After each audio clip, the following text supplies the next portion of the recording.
Hello everybody, welcome back once again to the Divinity walkthrough. Alright, so we are north of Sicile. The last video there I spoke with Blasius and... oh, I forget the other skeleton's name in there.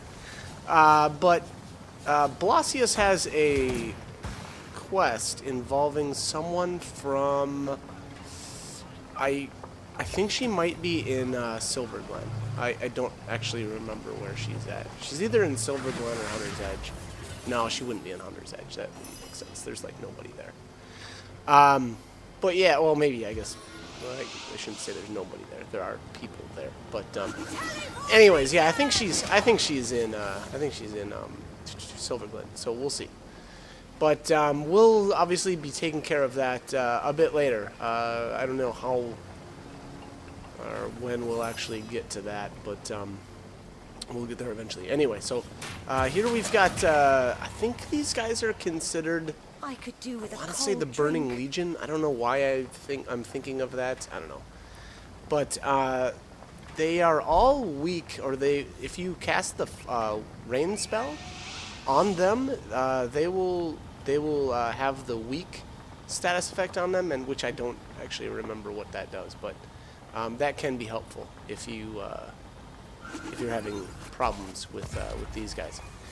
The other thing, I want to say they heal from fire damage, and it looks like they've got the status effect of burning on them right away. So I would sure suspect that heals them every turn. I'm not sure if that's actually the case or not, but again, if you want to stop that, you'll just have to cast the rain spell. So it's really nice to have somebody or multiple characters that have that spell. I don't know how easy it is to actually find rain scrolls. So like if you're not running around with a bunch of mages, that could be an issue. But yeah, that guy was healed for 20 vitality by walking through the fire. So any fire damage, I would suspect, will heal them. Now, obviously, a bunch of my characters, I think I have the majority of my characters have at least one fire wand on them. I think anyway. I don't know my breakdown on my weapons anymore, but oh, there's an air wand I see. That's air and earth.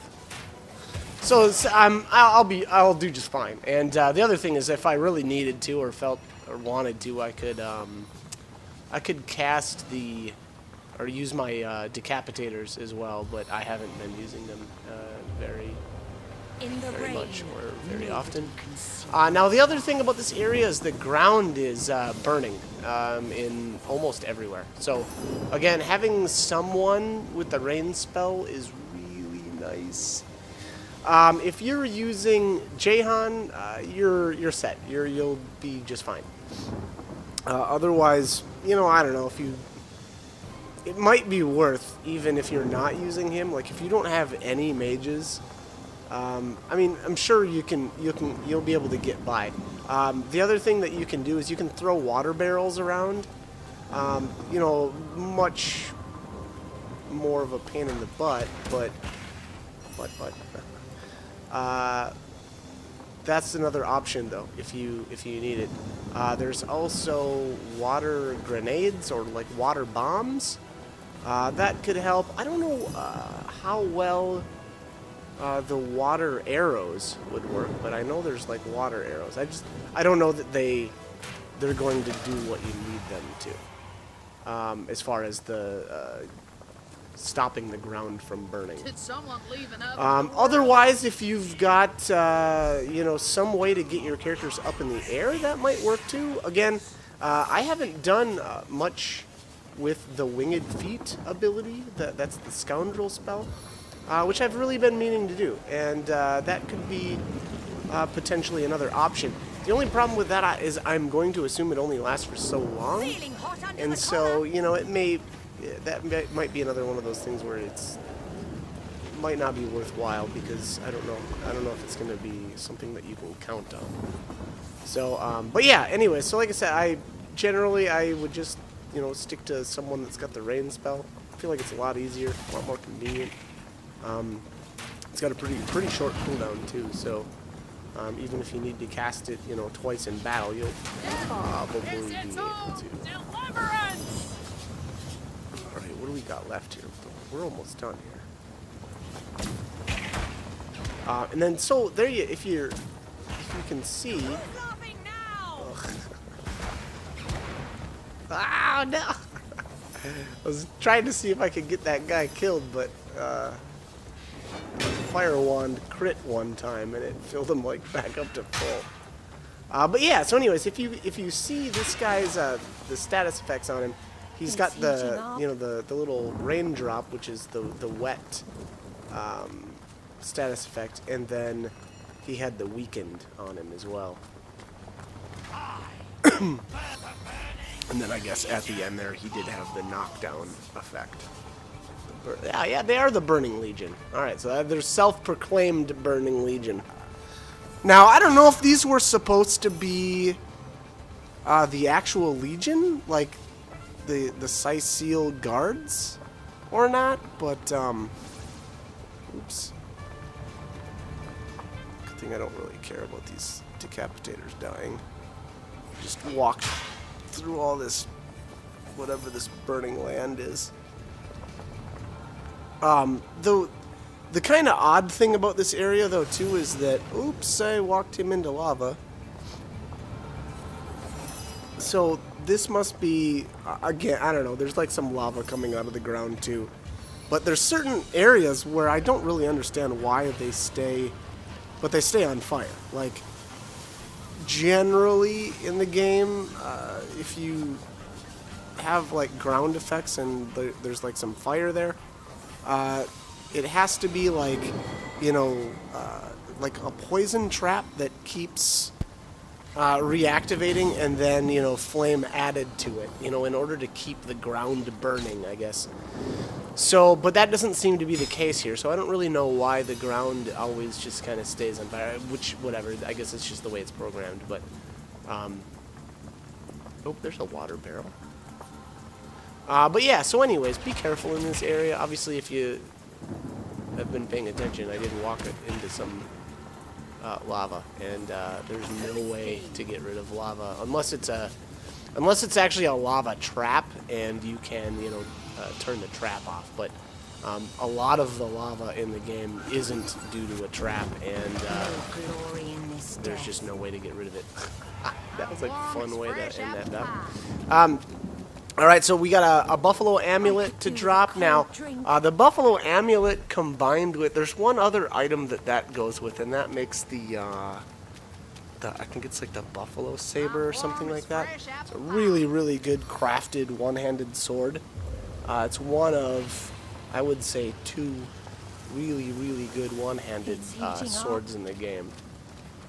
But the thing with that is, like all of the crafted items in the game, you're better off like kind of holding off as long as you can to craft that, because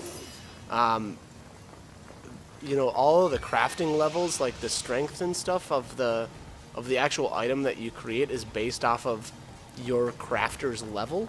And I don't mean like how many points you put into crafting.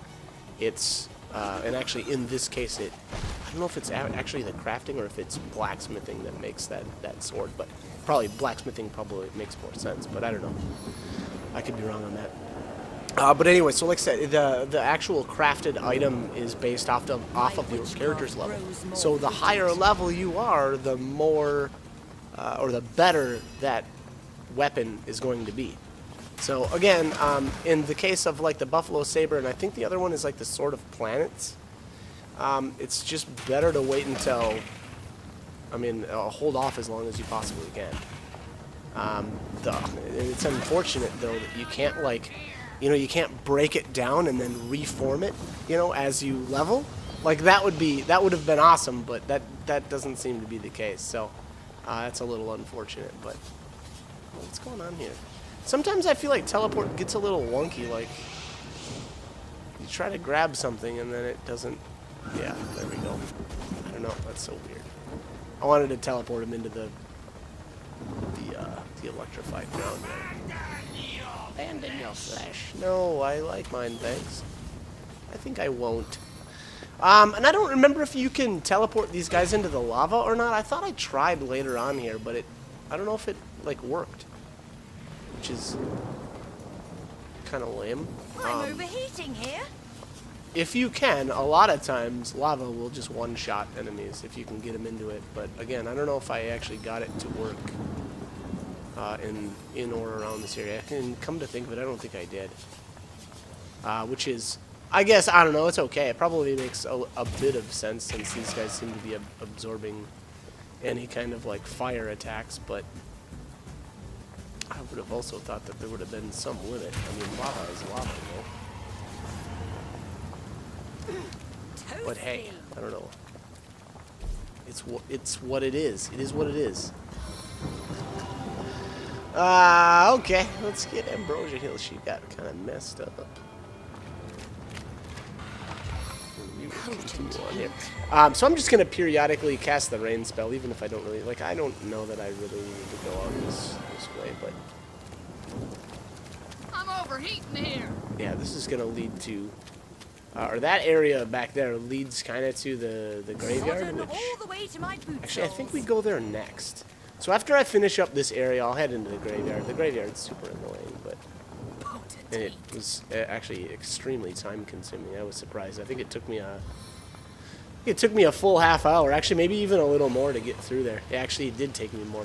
Now that I think about it, probably was like 45 minutes to get through the whole I thing. need water. Just because of all the different, there's a ton of graves there that you have to dig up, and I like read all the could do with a tombstones cold because drink. a lot of them are really funny. So yeah, so that took a bit of time. I will burn the flesh. No, these guys keep getting into or starting combat before I'm able to get that rain spell off. So that's a little annoying.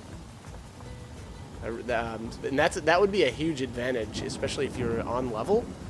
Is to get a rain spell off really early, so that you can get, so that you don't have to use that spell in combat, and like you could get them all weakened before combat even starts.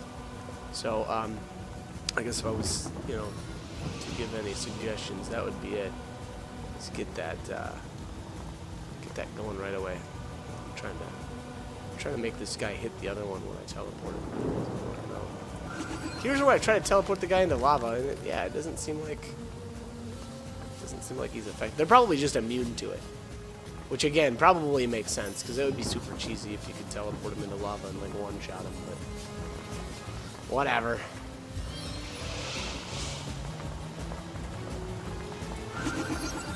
Okay, what do we got here? Yeah, I teleported that guy into the lava too, and that didn't do anything.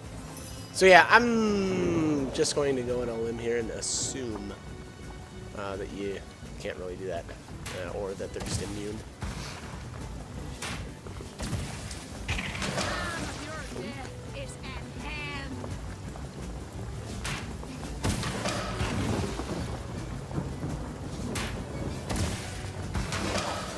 Did someone leave an oven what's door that? open?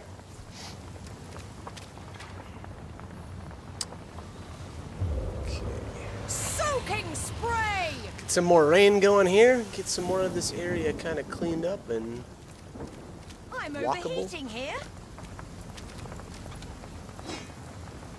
oh no. We'll just I throw could that do back with a on cold drink. Okay. Alright, so I think this next one is the final battle of this area. And it's a pretty big one. I'd say that this was not a very good way to start it off either. What I should have done was gone to the left there to start this battle. And kind of let the enemies stream it. Or I should say that's what I would do if I was a little more like on level. Just because there's a bunch of guys over on that side, and then you've got like a pretty nasty boss here too. I'm warm as fresh And apple it pie. would have been better to take out the little guys first, and then hopefully get them all down before the big guy can get to you. So again, I think that's probably the way I would go about it if I was on level. The only thing though I would say is so there's a totem some sort of weird fire totem thing in the back, and I don't remember what it does. Strike. I tried to go all ninja here and take it out before the battle started, but it didn't work out. Yeah, this thing. I have no idea what this does. It might put some sort of like regeneration effect on the main guy. I don't know, or on the big guy. Yeah, so there you go. So again, if I was on level, that would have been a horrible idea, because now my one main character would have been stuck out in the middle of nowhere with, you know, a bunch of enemies. Charred bone idol. Yeah, again, I don't remember what this thing does. I don't know if it gives like the main guy some sort of regeneration effect. Yeah, I even tried adrenaline here to get it, to see if I could get it down. Oh, and I almost had it. Not quite, though. Oh, it looked like it pulsed in... I think it said my chick was immune to fear. So, I don't know. Maybe that casts fear or something like that if you're close to it. Huh. Well, if that's the case, Take another shot. you may want to stay out of range for a while. Again, I don't remember, though. Again, I really wish I would have... Actually, I didn't catch that before there, that it said, you know, that I was immune to fear. So again, I assume that means that it tried to cast fear on me. Alright, let's...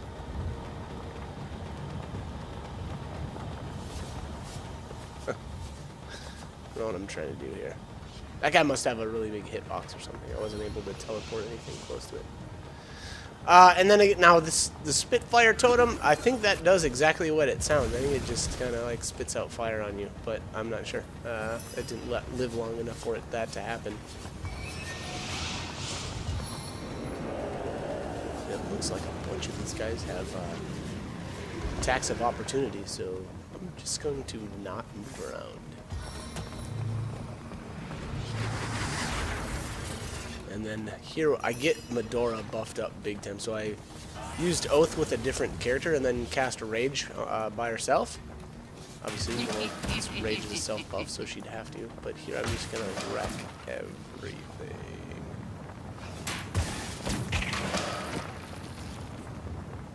That combination of abilities is so good. Okay. So, this boss is called the Twins by Fire Joined, and, yeah, immune to fire. So, again, like, if you've got fire wands, either take them off and replace them with something else for the time being, or, you know, or what I like to do is summon my decapitators to have them do work. I think the undead decapitators are just so good.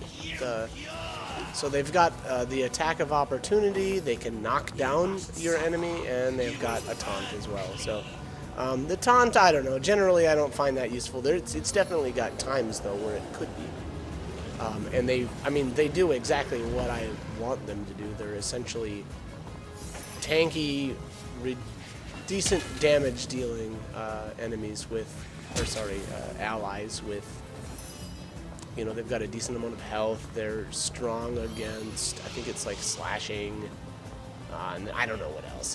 You know, they're immune to poison for sure. And I'm not sure what other abilities they've got, but just overall really, really good summons. I think they're one of the more useful, if not the most useful summons in the game. I think I'm pretty comfortable saying they're the most useful. I've generally got a lot of experience with most of the summons. Obviously, a lot of the spiders, you know, immune to poison. That's cool. They've got that weaken ability, which I don't know. That's meh. It's okay, but it's not that great. The wolves are, I think, like immune to freezing, and then I think, what do they have? Like a bleed? I think they've got a bleed. And then what's the other ones? The undead warrior is okay. Again, immune to poison. I think strong against slashing, but what else do they have? I think they've got a bleed as well. So just not quite as good as the Decapitator, but you know, they're a bit cheaper to summon, less health. I don't know if they've got the opportunity or the ability to use attacks of opportunity or not. But I don't, and they can't knock down, which is kind of huge. Knockdown is super nasty. That's, I mean, for one thing, you get 100%, I believe, accuracy when something's knocked down. I don't think you can miss. And then on top of that, they lose like a turn in combat because they're knocked down. So, again, really, really useful. I'm not gonna pick up that wand because if it's saying that it takes only a Lore Master 2 to identify it, then it's not gonna be something I'm that's gonna be overheating useful here. for me. Yeah, because this is still like level 8 stuff. So, but that's it. So we took out the twins. You know, I guess the loot could be good or is potentially good depending on if you're on level or not. But that's it for this area. Yeah, we cleared everything out pretty quickly, I think. There is a little bit more to the northwest, and that's the way to the Luculla Forest. There's some big nasty dude out there that I think he summons a couple of guys. He's kind of like guarding the way to the Luculla Forest, but we're going to take a detour first and head towards the graveyard first. And actually, we'll do the graveyard in the next. See a trap nearby. Yeah, this whole area is trapped, so I'm gonna. Yeah, I think I decided to. I went in here a little ways, and then I was like, nah, we'll come back and do this later. Look out! And apparently that torch lit me on fire. If you notice there, there was just a real quick flash, but one of the characters noticed something up top there. Yeah, it's up on that hill. We won't be getting that in this battle, or in this video, and not even the next one either. That's coming up in a bit. But, yeah, I think that's about it for this video. I'm going to kind of go out here and save by Walter McWishingwell, and we'll have a little conversation with him in the beginning of the next video. But, as always, hope the guide was helpful, and hope you join me for more videos. Thanks for watching. Well, well, well, what have we here? A wee wanderer wandering after a wonderful wishing well? I'm Walter Wellington McWishingwell. Well met. Won't you call me Wally, though? It was that my brother William, why he was a winsome well, would hand out wishes with me, but he's since been whisked off to somewhere wild and wintry, and poor Wally's been left to whinge and wax all by his onesie. Oh, my poor wayward William. He was snatched away by the wicked Winter King and whisked into a wild world of whirling snow. I wonder, would you be willing to take a whack at bringing Willie back? I would weep wishes for weeks if I could see him again. I can teleport you to the Winterland right now. Well, you know where to find me when you wish to go. I wish you well.